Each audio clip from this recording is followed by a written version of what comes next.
Hello and welcome to the Peaceful Empowerment Work Show. As you can see, my co-host today is different. We'll get to that in a second. Um, we are streaming live on WGSN-DB Going Solo Network, and I am Judy Forder, your co-host, and I am here with my special co-host today, Miss.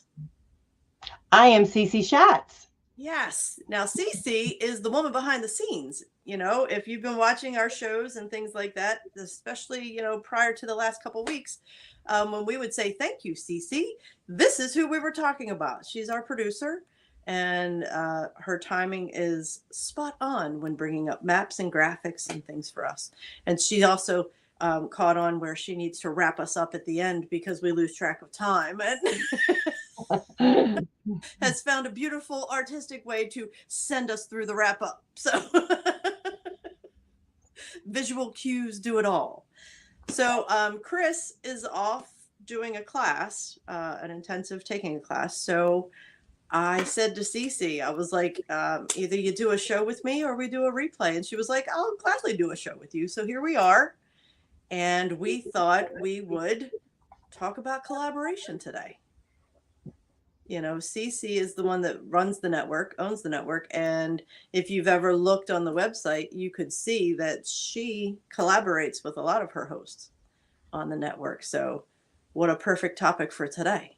Cece, thank you for joining us. Thank you so much for having me. I'm thrilled. I love your show.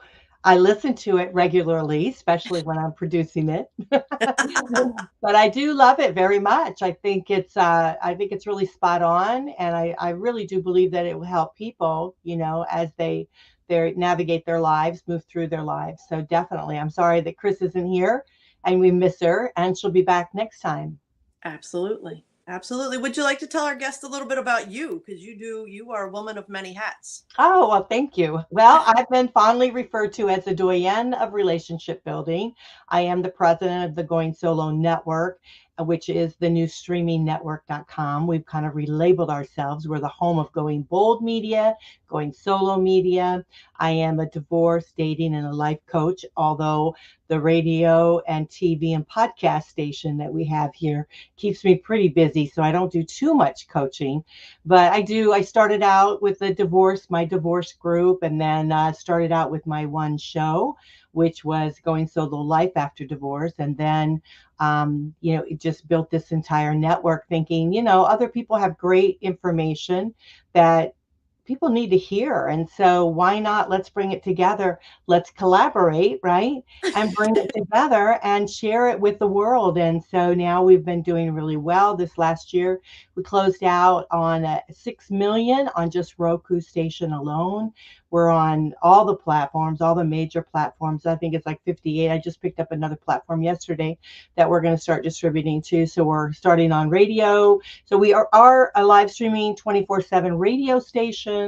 And we are also on most of the podcasting platforms. And now we're really trying to strike out and get on the TV platforms.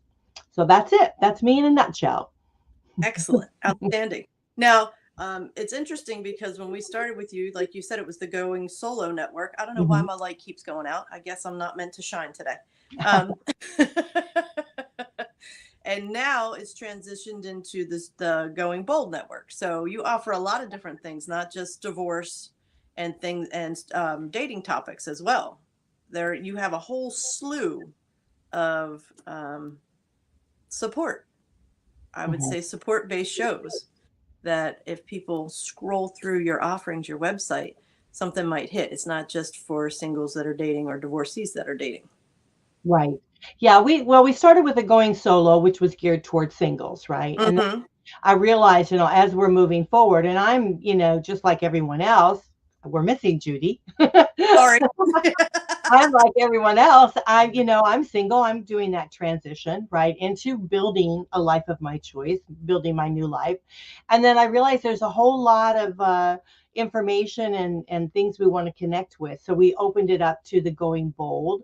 And so we are broadening that to new. And then we started thinking, well, how do we bring that together, the Going Bold and the Going Solo? So we established the new streaming network, which stands for Nonstop Entertainment Worldwide Streaming Network.com. And so that way everything can be in one place. You can find it. And then if you're single and you want to go into the single, you go in there. If you want to go into just some inspiration and some fun stuff, you go into Going Bold. So it kind of gives you an outlet for both. And Perfect. So that's what we're doing. Excellent. Okay. So you had a very interesting little tidbit of information about the word collaboration. Yeah, I was doing some research on the word collaboration because it's kind of one of my favorite terms. And back in World War II, they used collaboration as when it was used, the word was used, it meant that basically you were working with the enemy. You were like a traitor. And so you were collaborating. So if someone referred to you as being a collaborator, you're collaborating with the enemy. And I was like, wow, that's surprising. Sorry, your light keeps going off and on, but we can see. I know it's weird why it's doing that. It is. But yeah, I thought, wow, that's pretty different, because we use collaboration as a very positive word, as in working together for a design purpose, But as we continue on with the show today, I want to also touch on some things that are not collaborating, what is not figured as collaboration, because I think to be a good collaborator is like being a good friend, right? And so, in order to have friends, you got to be a good friend. And it's the same thing with being a collaborator. In order to collaborate, you've got to be able to be a good collaborator with other people. So it's, maybe we can touch on some of those things as we progress into collaboration. So yeah, I thought that was cool. World War II, you were a traitor. If they said you collaborate, it's like, oh, wow. Yes. And we talk a lot about how words have energy, and boy, has the energy behind that word shifted in a big way, and the goofy me that I am, it's like Ice-T, stop, collaborate, and listen. Ice is back with it's a whole different energy behind the word now.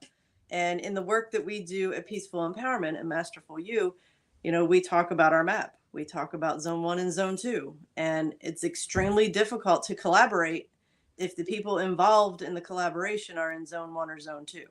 Mm-hmm. Because, if you're in zone 1, you're not real sure what the hell it is you have to offer. So you go into it. I know in my experience, it was lack of confidence, feeling like I didn't have anything to offer, which can either make you shy away from stepping up to the plate and doing what you know you can do and what you love doing, or it can make you present yourself as overconfident. And you can do it all. And then in reality, you're in way over your head. Yeah. And things don't work out so well. Mm-hmm. So yes, Kris and I have found, because we have been collaborating, it's very different collaboration now. And this is why Cece suggested we talk about it. It's very different now, collaborating now versus, even 10 years ago. Mm-hmm.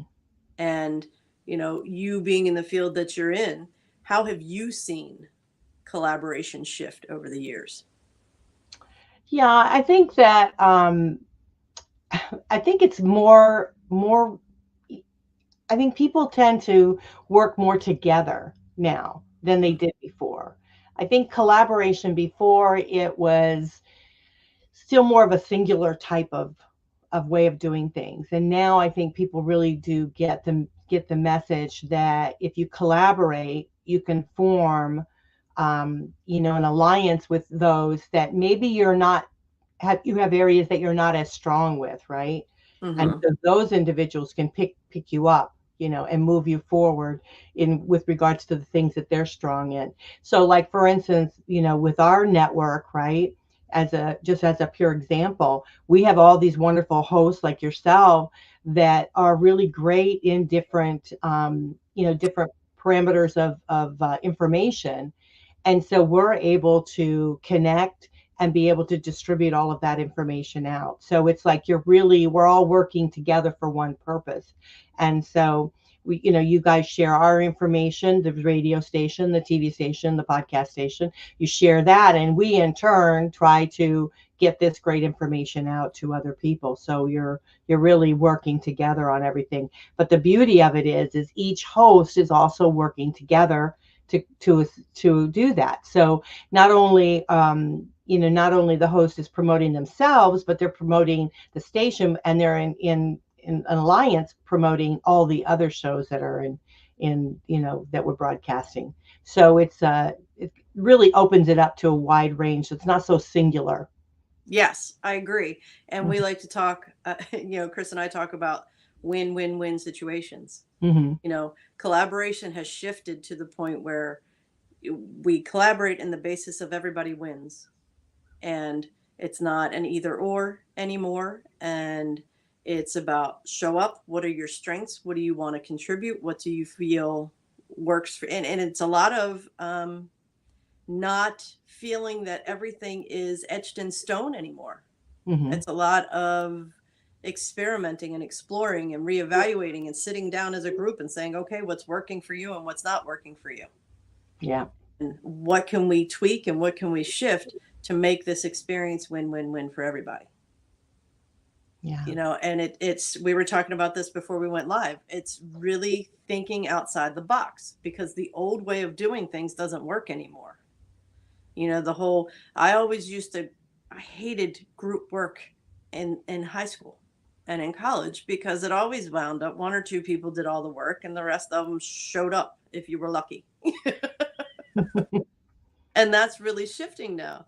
As a coach, my big thing was everybody has something to contribute. Everybody has something to bring to the table. So let's find out what it is. And more, like you said, things are evolving and growing in that manner, instead of, taking on things that, yes, we still want to learn. We still want to expand our education base and our experience base. But like I've said before on the show, I was taught in college, if you're in a job interview and you can't do something, you lie and say, yes, you can do it. And then you figure it out later. Just like this is more about being open and willing to ask for the help and the support, the guidance, and everybody being willing to add their expertise to reach that common goal. So, the energy of the word is shifting, and everybody believing and understanding that we aren't meant to do this alone. We aren't meant to move through this life journey, this human experience alone. We're meant to work together. And because, we're all connected. Right. Just like we're saying with your network, we're all connected. So when one wins, we all win. Mm-hmm.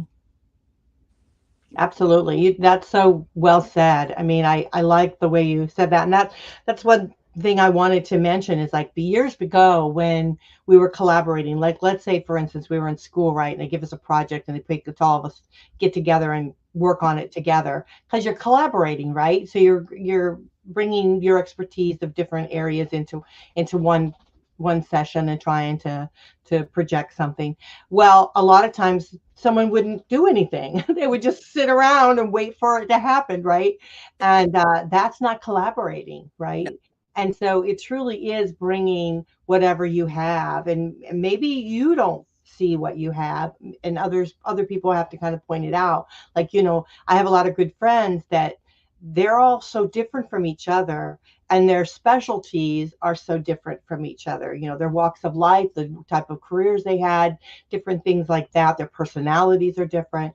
So, bringing all that together, and I think collaboration is like a connection, right? Mm-hmm. Connection of individuals to be able to work on one thing, maybe together, or several projects together as you continue to move forward.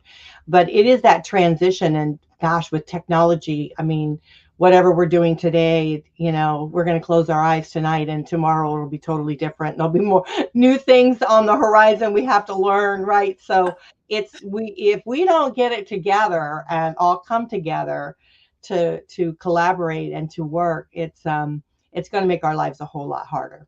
Right. Oh, well, and I think it has absolutely shown us life out there is hard. Mhm. Yeah. You know, it was that whole division. It was that we went through a shift where everything became individualized. You know, Mhm. I have to take care of me. I have to take care of my own. I have to my, me. And, you know, it was survival. It's like we talk about. It's all zone one behaviors right there. And when we're in that survival mode, it's difficult for us to connect Mhm. and to collaborate and work with other people because we're so focused on the fact that we have to stay alive and we have to keep the people that we love. Mhm. We have to keep them alive. We have to keep them safe. So when it turns into that singular individual mission, those connections aren't even available. Right. And then even when we move into zone two, where intellect kicks in, we're like, okay, well, we do need support of other people. Then a lot of times in zone two, it becomes a battle. It's either a power struggle or it's a power over. And that's where you get the bosses. I know the right way to do it. And it's this way or my way or no way. And that's where the conflict is, you know, Yeah. and, you know, zone three collaboration is very different than zone one because it sounds silly, but I see everybody sitting at a round table and being like, okay, these are the things that I have to offer. Where can we put them to work? Mhm. And really pulling all the pieces together. We're all a piece of a greater puzzle. Mhm. So when we can have those open conversations, you know, there's a lot of things that I've done with Kris with this side project that we're doing that I was not comfortable doing at all. It was way outside my comfort zone. It was not, you know, anything that I ever longed to do. But she trusted and believed that I could do it. So I was like, all right, I trust her. I'll give it a try. And, you know, we're rolling right along. I'm learning, I'm stretching, I'm growing, evolving. Not that I'm going to do this for the rest of my life, but hey, I have a new skill set and we're working together for a common goal and it's all good. You know, collaboration isn't about having all the answers. It's about being willing to learn new skills. It's about being willing to learn more about yourself. Collaboration, it's when we're working with other people. At least in my experience, in working with other people, I learned a hell of a lot about myself. Mhm. So every collaboration is an opportunity to learn a little more about you. And for you to, I found that it really, as I take those lessons on, I get more and more confident in the fact that A, I can learn new stuff, and B, I'm pretty damn good at what I do. And there's a big difference between confidence and cocky, but you know, being confident in the gifts and the skills that you have to offer to this world is really important, especially right now. Because when we're getting into these, people are waking up again and realizing we're not meant to do this together. That's why it's so hard. Mhm. Mhm. You know, we this experience is supposed to be fun and enjoyable. And I know for me, it's fun and enjoyable when I can be with people that I love and trust and want to invest my energy and time into. And that's where the collaboration comes. Every family is a collaboration. Every relationship is a collaboration. Mhm. Yeah, I totally agree with that. I mean, I think that a lot of times when we collaborate with other people, even though we feel we have these shortcomings, right, as individuals, we feel like, oh, I can't do that. What are you thinking? But sometimes those individuals that we're working with can see beyond us. They can see within us as to what we're capable of doing. I know, like, for instance, I've often shared about my first time I was ever on a podcast. I think you could relate to it, right? The first time you were ever on the video, right? And I thought I was going to pass out, but the people that wanted me to do it knew that I could get through it. I Hmm. just had to get through that first one. I just had to get through it. Once I got through it, I could do more and more. And now look at Judy, look at you now. You're hosting this one without Kris. So it's like, yeah, you're doing it. Yeah. So Yeah. we just have to trust other people when they can see beyond what we truly think that we're capable of doing. Yes, I absolutely agree with that. You know, you don't know this, but um, back before COVID, I used to do a show called Journeys with Judy. And that all started because of a woman, Abby, that looked at me and said, people need to hear your story. And I was like, I don't know what you're talking about. That's insane. Nobody wants to listen to me for an hour. And she was like, no, you're going to do it. So I started, and I think I did about 4 or 5 episodes where it was just me. And I was thinking, there's only so much of me to talk about. And then I sat down and I interviewed some people in our spiritual community here. And when I left that interview, I was like, that's Journeys with Judy. So then I started doing the show where I would travel around to local communities and interview people in the community that were, holistic practitioners and offering, my belief is we all want peace, love, and joy in our lives. And there's millions of ways to get there. So, hey, let's start introducing people to those ways. And that's how Journeys with Judy evolved. So it turned into a big collaboration with the spiritual community here in Pennsylvania. I wound up doing, a Spirit of One Expo where we would do live interviews all day.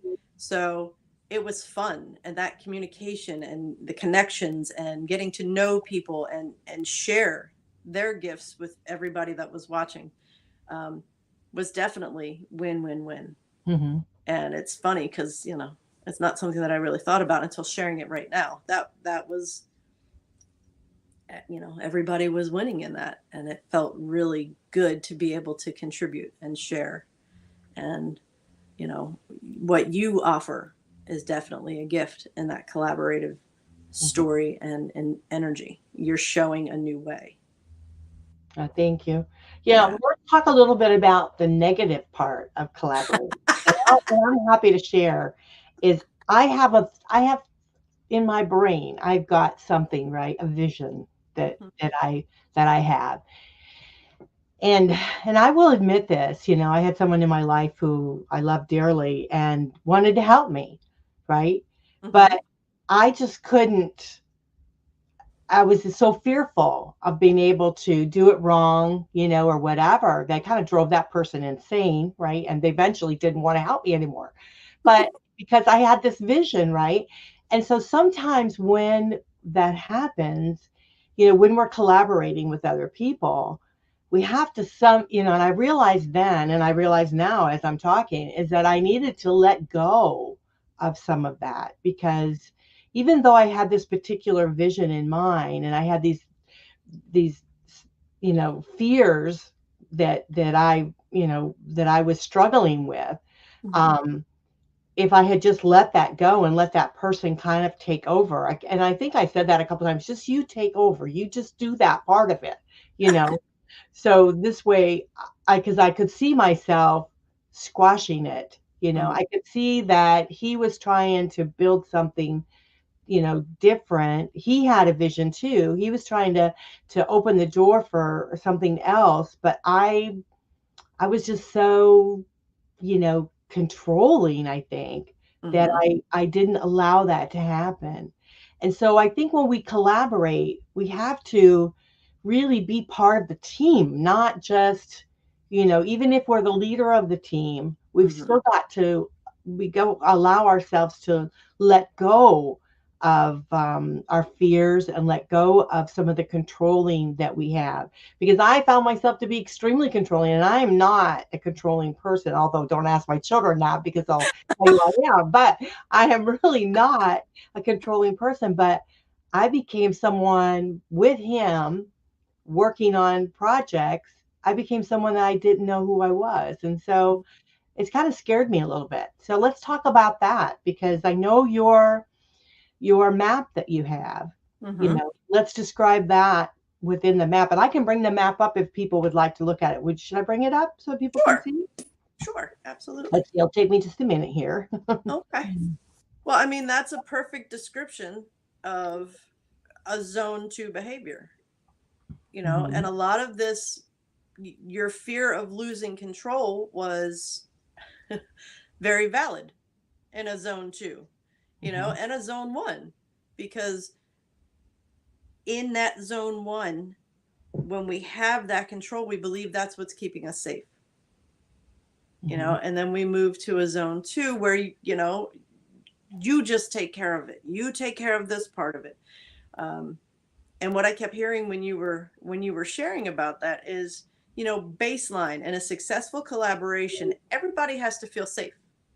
Everybody has to feel safe enough to share their vision, to share what they're seeing, to share what they would like to see in the future. And once everybody feels safe enough to share all of those things, like we said, I'm seeing a big old pile of puzzle pieces in the middle. And then it's okay, so how do our visions fit together? What are the best parts of them? What are some parts that maybe we can add in later? Where do we need to start? You know, now it's a pile of nuts and bolts. But when we're in that battlefield, no matter what we do, we still got that competitive nature running within us. So either I'm hearing, you know, you're going to be one of two things. You're going to be the one that's in charge, pointing the fingers and telling everybody to do the things, or you're going to be the busy bee, the people pleaser, trying to make everything happen and keep the peace. So as far as the map is concerned, remember zone 1, zone 2 is battlefield. That's where we're living on programmed patterns. That's where we're living. 95% of our day is all automatic autopilot, and we're running on experiences from the past. Right. Experiences from the past. That's what I think I became a Godzilla. I was running on past experiences of people, you know, as I was trying to build my life, people would bring it down, you know, oh, you can't do that. You can't do this, or you can't, you know, or take it from me. I mean, many times I've built things where somebody says, oh, I like that idea. And they take the idea and they have the finances and they run with it, you know. And then later on I see, oh, look at this website. It was exactly like what I was going to do, you know? And yeah. So Yeah. you know, you don't know who to trust sometimes, you know? Exactly. You've been burned in the past. So that becomes the expectation of anybody you work with. I have to protect it because I've got my ass burned and I don't want it to happen again. So it's completely understandable. That's why, you know, whoever it is you're working with, you have to have that baseline of trust and respect. And and that's where the competition comes in. Yes, that's a great idea. I'm going to steal it and I'm going to go make it work. You know, because I have the resources to do that. And right now you don't. Well, that's shitty. And that's battleground. That's thinking individual. That's thinking singularly. That's thinking about me. You know, instead of working together with you to bring this vision to life, they stole it and ran off and did it for themselves. Right. Yeah. And, you know, the struggle is real out there, and people are realizing more and more every day that the battlefield is not where they want to be. So hopping over into zone 3 and zone 4, they're really starting to ask, all right, what then? All I know is what I know. Show me what I don't. Let's go someplace. Let's try something different. And in trying, you know, opening your mind to the possibility of things being done differently invites that creativity to start flowing. Because we're not working in the old patterns anymore. We're stepping outside the box and inviting new experiences in. And in doing that, we start to find other people that are doing the same. And in that, that's where healthy collaboration is born. But it all has to, you know, you have to feel safe within yourself, and the people that you're working with have to feel safe as well. Otherwise, there's always that, I got my ass burned before, it's not going to happen again. You know, we run in that old pattern. And it's not easy making that jump, because the things you went through were legit. They hurt, they set you back. You know, it built this whole belief that you can't trust anybody. So to decide, I'm going to hop over the fence and I'm just going to trust everybody. No. That's not how it goes. This is just like what we always talk about on the show. It all starts with you first. Because when you can trust you can trust the energy read you have on other people. When your intuition tells you that person is not trustworthy, they are not in alignment, they are not working from a space of integrity, then you don't collaborate with them. But I know just from what you've shared with us and me in the past, it would always be like, oh no, they're a great person, they know what they're doing, they know better than me, I'm gonna jump in the pool with them. And then they pretty much suck you dry and then kick you out when they're done with you. But I love that what you said about, and I don't know if you can say it again, but about being able to read people once you, what did you say? Once you start trusting yourself, right? Start trusting yourself and your own intuition, your guidance. You're dropping into your heart and asking what feels right to you, what feels true to you, and you trust that. You trust your energetic read of the people around you. So when that, I always like to joke with clients that they take red flags and paint them green when they don't trust themselves. So if that red flag comes up, instead of you brushing it off or painting it green, you stop and you say, okay, what is it I need to see? And then you can see things like, they're saying the right things, but the energy behind their words, they're not matching. Right. They're saying all the right things, but their behaviors are showing me different. And they're not in alignment, they're not in integrity. And then you make the choice of, are you willing to take that chance and work with them or no?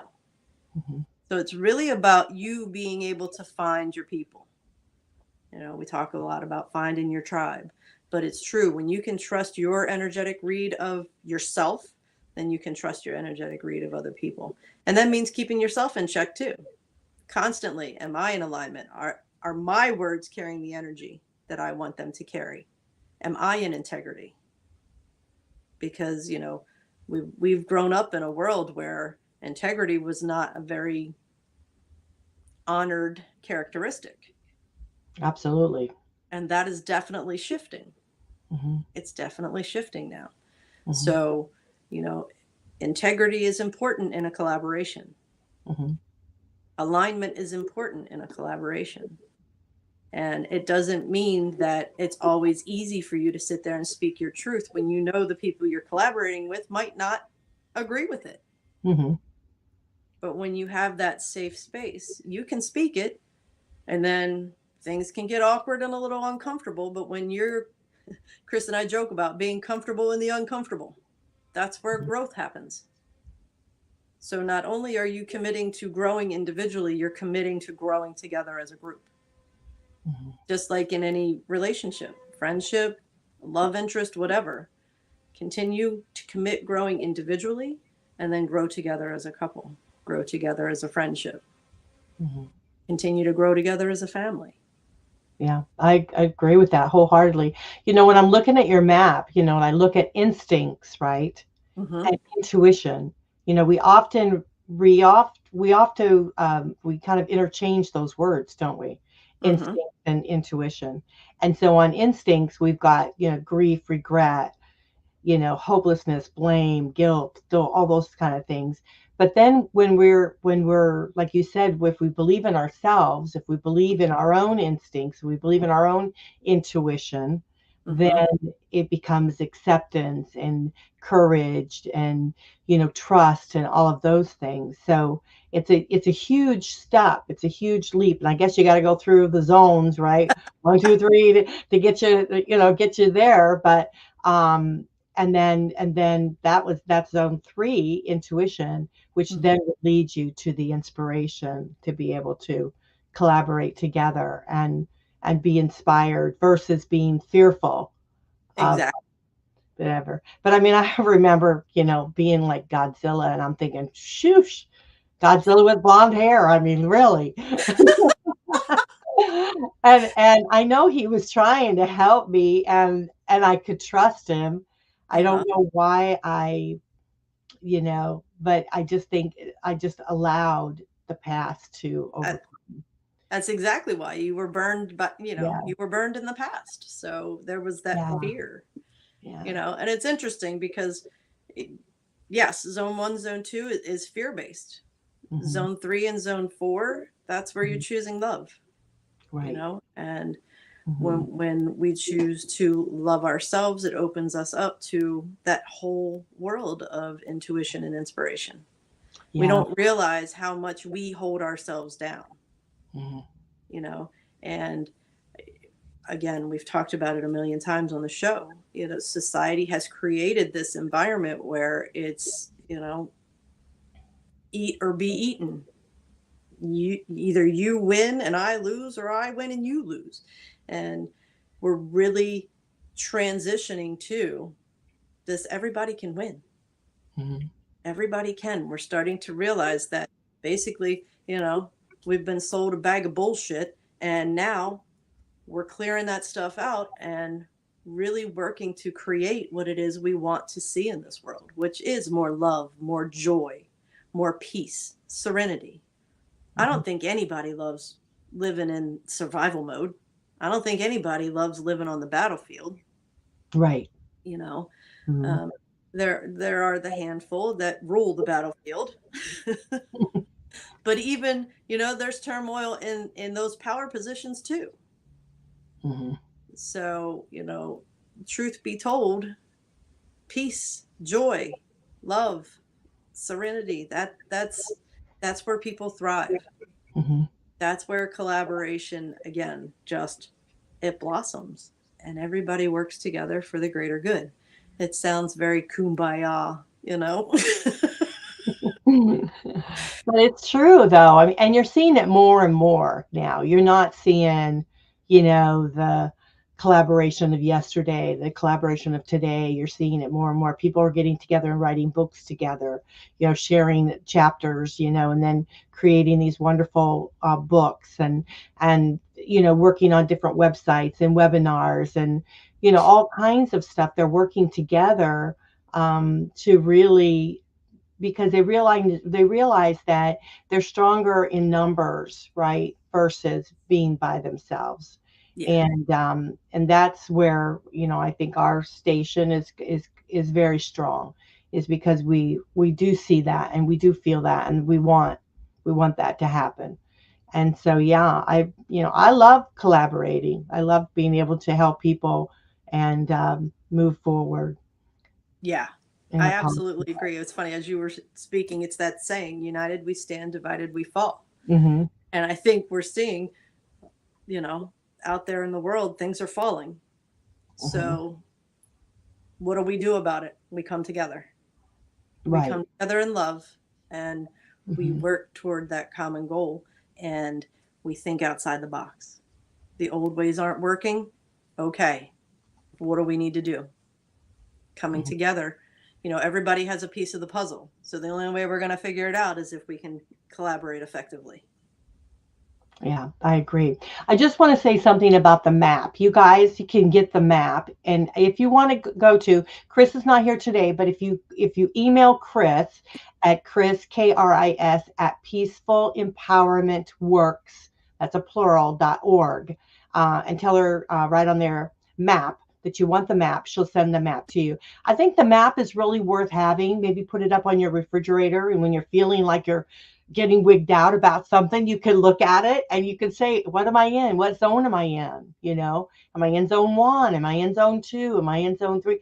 And it really starts getting you more in check with who you are and where you're at and where you're going to be, and allow you to be able to move forward. So again, it's Kris, Kris, at peaceful, PEACEFUL, empowerment, EMPOWERMENT works, WORKS.org. And if you just email her there, tell her that you want the map, copy of the map, she'll send you the map. But I think it's worth having, it's worth printing out, it's worth putting on the refrigerator. Teach your children the same thing, so they know what zone they're in, right? So they can be good little collaborators as they grow up, and really help you with that. I think that would be a great idea. Wow. Thank you. Thank you for saying that. And yes, one of the biggest things we hear, and I know it happened with me, is when you have that map, that visual, and you locate where you are, it takes the connection to the emotion. You're able to say, I'm in zone 1. And it's the emotion that you're feeling is not who you are, which really like allows you to step back and observe. And I mean, it's a game changer. It's a game changer when you can say, oh, okay, I'm in zone 1 right now. You know that until you're out of zone 1, there's no sense trying to force yourself to do anything. You know, and when you're in zone 2, notice where the conflict is. Ah, I'm in zone 2. Where's the conflict? What am I fighting against? What am I fighting for? And then you get to just that awareness, that second of awareness allows you to make a different choice. So thank you so much for promoting that. Yeah. Yeah, I think it's great. I mean, as if I had had the map when I was being Miss Godzilla there, it probably would have definitely helped my relationship. But yeah, and I would have seen it for what it was, not necessarily for him trying to help me or change maybe some new ideas and things like that I should have embraced, but also to realize where I was and that I was stuck in the past. And I didn't allow myself to step out of that. So I think the visual is very important to us. I think we need that. We can listen to shows, which are great, these talk shows, which are awesome, but sometimes we need that visual. And I am sorry, I have a green screen and I look like I'm melting away from time to time. So I do apologize for that. But where I'm at, I just didn't have the right background. So I apologize for that. So I think it's fabulous. Thank you so much for joining me today. This was fun. Oh, it is fun. It's a lot of fun. And I'm so, I know we miss Kris terribly because she's such a wonderful, wonderful part of this show. So hopefully she'll be back next time. And she's doing some learnings, which is all we all need to do. So yeah. Exactly. Well, thank everybody for joining us. And Cece, thank you again. Well, thank you for having me. I appreciate it. All right, we'll wrap up. Bye, everyone.